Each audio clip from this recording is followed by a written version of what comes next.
ప్రార్థన చేసుకుందాం. మహోన్నతుడ పరిశుద్ధుడ మా పరలోకపు తండ్రి, నాయన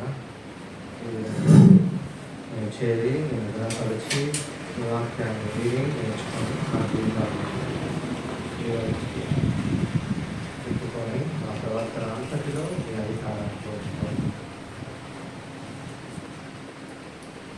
మీరున్న లోకం చేరుకోవడానికి సహాయం చేయమని 10 నిమిషాలు మీ పిల్లలు ఆలోచించుతుండగా సమయోచితమైనటువంటి జ్ఞానాన్ని సాధించడం నువ్వు నష్టపోతావు కావచ్చు.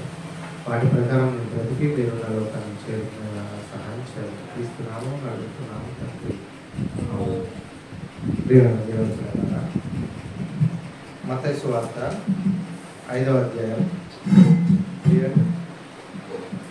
3వ వచనం చదవండి. 1 నుంచి 3. మత్తయి సువార్త 5వ అధ్యాయం 1 నుంచి 3.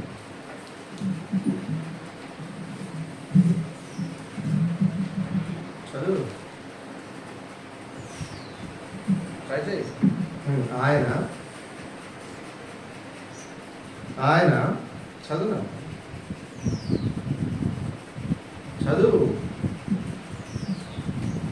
ఆయన ఆ జనసమూహం చూచి కొండ ఎక్కి కూర్చుండగా ఆయన శిష్యులు ఆయన ఎద్దకు వచ్చిరి. అప్పుడు ఆయన నోరు తెరచి ఇలాగా బోధింపసాగారు. 3వ వచనం చదువు. 3వ వచనం ఒక్కటే.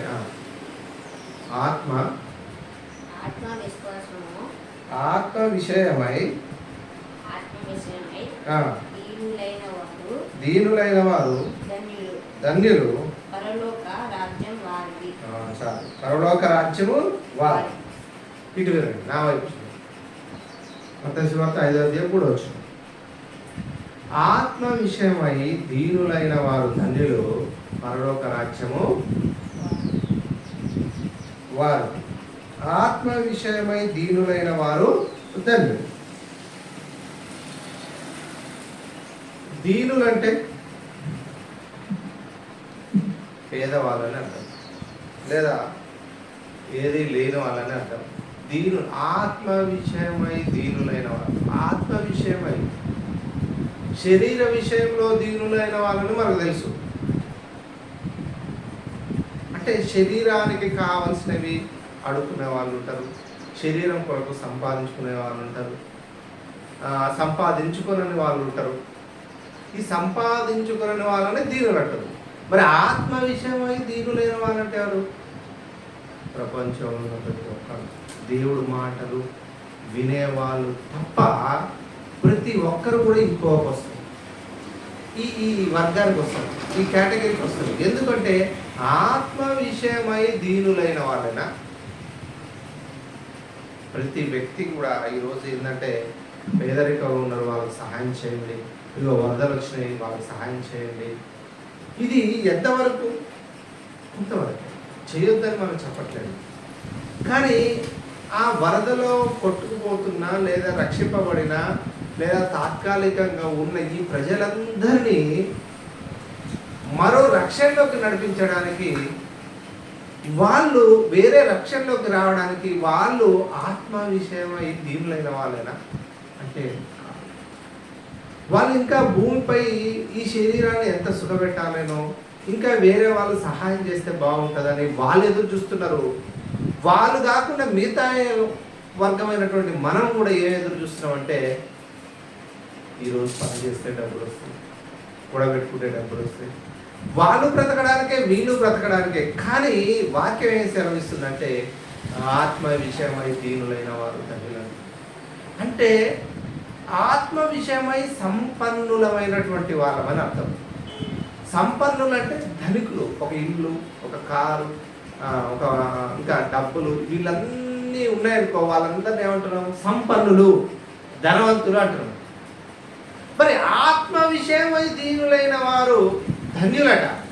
అంటే ఆత్మ విషయమై నీవు పేదవాడిగా ఉన్నావా? డబ్బులు ఉంటే ధనవంతుడు, డబ్బులు లేకపోతే చెప్పండి, డబ్బులు లేకపోతే ఏంటి? ఇప్పుడు డబ్బులు బాగున్నాయి, వాళ్ళని ఏమంటాం మనం? రిచ్. ఎస్, ఏమంటాం? రిచ్ అంటే. మరి ఆత్మకు సంబంధించిన విషయాలు తెలియని వాళ్ళు ఎవరు?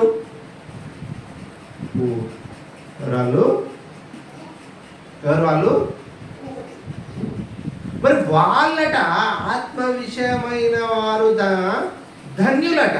మరి వాళ్ళు ఆత్మ విషయమై పేదరికంగా ఉన్న వాళ్ళు కానీ ఆత్మ విషయంగా నేర్చుకుంటున్న వాళ్ళు, పేదరికంగా ఉన్న వాళ్ళు ఏంది మన అర్థం, వాళ్ళు చిన్నగా పని చేసుకుని వాళ్ళు సంపాదించుకుంటారు.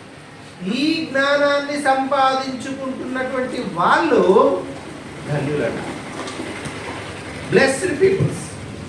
అంటే ఇంకా వాక్యం ఏం తెలుస్తుందంటే వాళ్ళు ఆనందపడి. మనం ఒక మంచి బిర్యానీ తింటే ఎంత ఆనందం ఉంటుంది, ఒక మంచి సినిమా చూస్తుంటే ఎంత ఆనందం ఉంటుంది, మంచి సీరియల్ చూస్తుంటే ఎంత ఆనందం ఉంటుంది. ఎంత ఆనందమో ఒక ఊరికి వెళ్ళి ఒక ప్రకృతిని లేదా విహారయాత్రలకో, లేకపోతే విహారయాత్రలు ఆడున్నాయిలే కానీ ఇప్పుడు అన్ని ప్రదేశాలు చూడాలని టూర్, ఎక్కడికి టూర్, ఎంత ఆనందం. ఇక్కడ ఎంత ఆనందం అయితే దొరుకుతుందో తినే దగ్గర, చూసే దగ్గర, అనుభవించే వాటి దగ్గర నీకు ఎంతైతే ఆనందం దొరుకుతుందో, నీవు నిజంగా ఆత్మ విషయమై దీనులుగా ఉండి నేర్చుకుంటూ ఉంటే నీవు కూడా ధన్యుడు. అంటే అంత ఆనందభరితులం. ధన్యులు అంటే ఇట్స్ ఎ బ్లెస్డ్.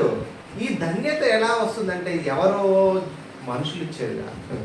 ఈరోజు మనిషి ఎలా తయారైపోయిందంటే తనకు నచ్చితేనేమో ఇదిగో పట్టు అంటాడు, తీసుకో, ఎంత తీసుకో. తన మనసులో నచ్చలేదు అనుకో, అతడు పెట్టింది మళ్ళీ వాళ్ళు వెనక్కి తీసుకునేవాళ్ళు, లేదా చేసిన దాన్ని మర్చిపోయేవాళ్ళు. ఇలా చాలా కారణాలు ఉంటాయి.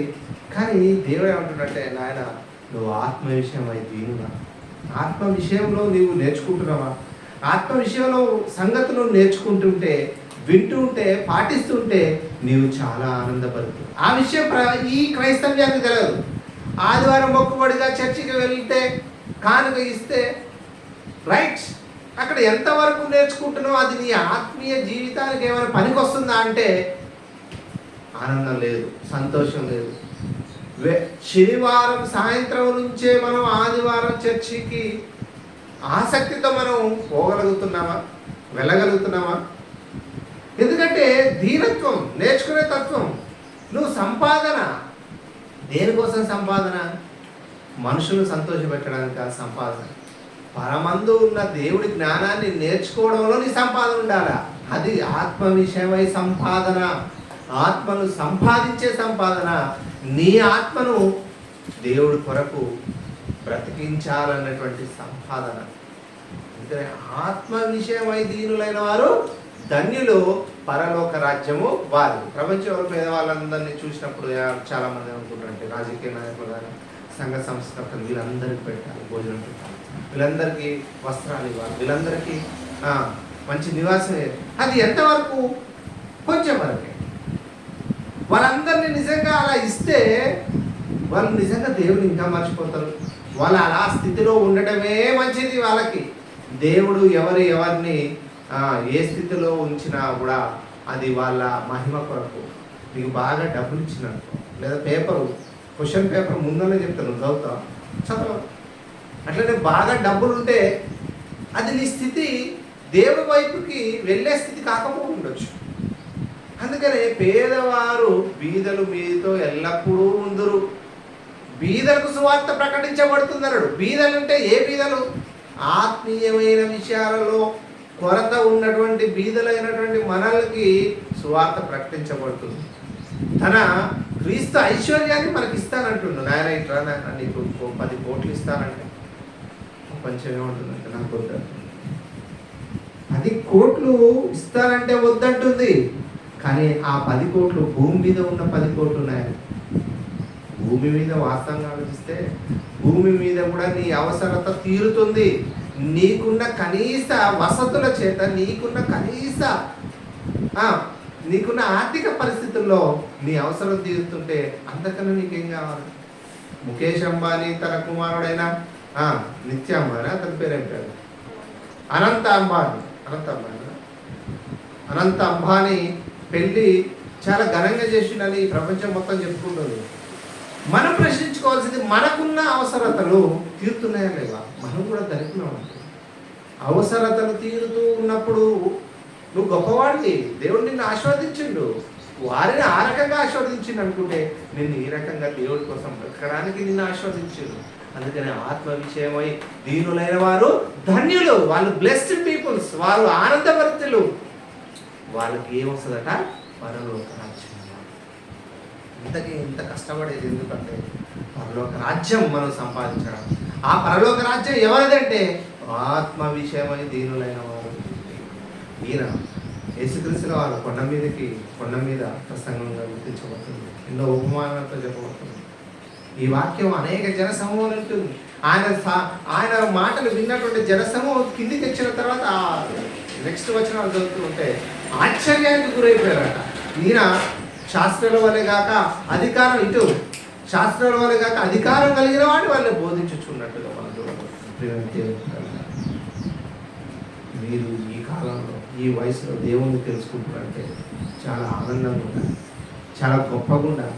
నువ్వు స్కూల్కి వెళ్తున్నప్పుడు, వచ్చినప్పుడు, ఇంట్లో ఉన్నప్పుడు, తల్లిదండ్రులతో మాట్లాడినప్పుడు, బయట వాళ్ళతో మాట్లాడినప్పుడు దేవుడి మాటలై ఉండాలా, దేవుడి కోసమై బ్రతకాలా. ఉదయం లేవగానే ప్రార్థన చేసుకోవాలి, మధ్యాహ్నం అన్నం తినేటప్పుడు ప్రార్థన చేసుకోవాలి, సాయంత్రం ప్రార్థన చేసుకోవాలి. ఎందుకంటే నీ ఆత్మ దేవుడికి దగ్గరగా ఉంటుంది. నీ ఆత్మ ధన్యత, నీ ఆత్మ పరలోకానికి చేర్చబడుతుంది. నీ ఆత్మ నువ్వు వేరని కాదు, నువ్వు నీలో ఉన్నది ఆత్మ. ఈ ఆత్మ ఎప్పుడు కూడా దేవుడి యొక్క సహవాసాన్ని కోరుకుంటూ ఉంటుంది. ఎందుకు చెప్పండి? ఆత్మ దేవుడిని ఎందుకు కోరుకుంటుంది?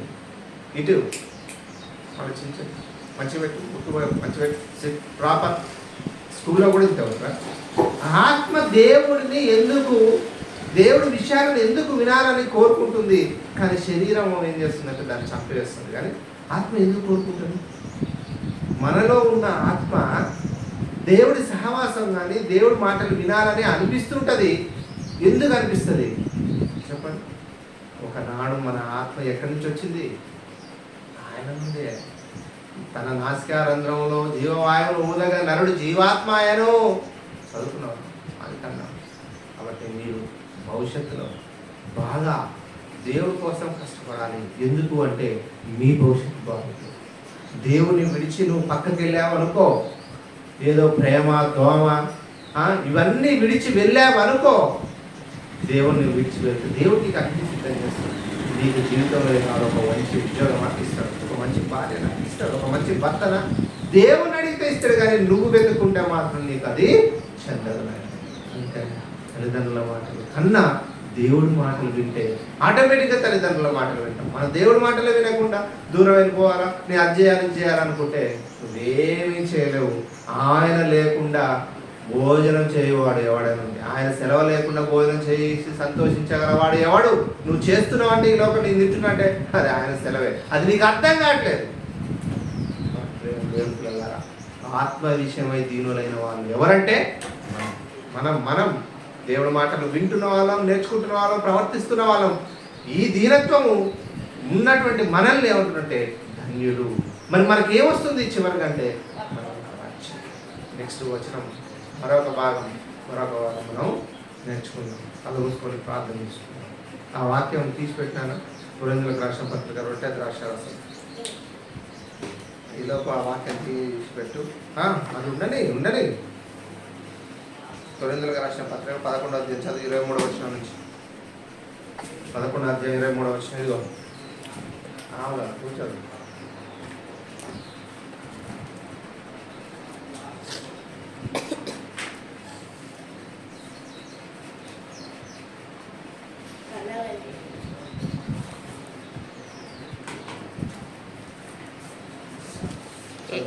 ప్రభు అయిన యేసు తన పడిన రాత్రి ఒక రొట్టెను ఎత్తుకొని కృతజ్ఞతాస్తుతులు చెల్లించి దాన్ని వేచి, ఇది నీ కొరకైనా నా శరీరం, దీన్ని జ్ఞాపకం చేసుకున్నలా దీనిని చేయునని చెప్పాను.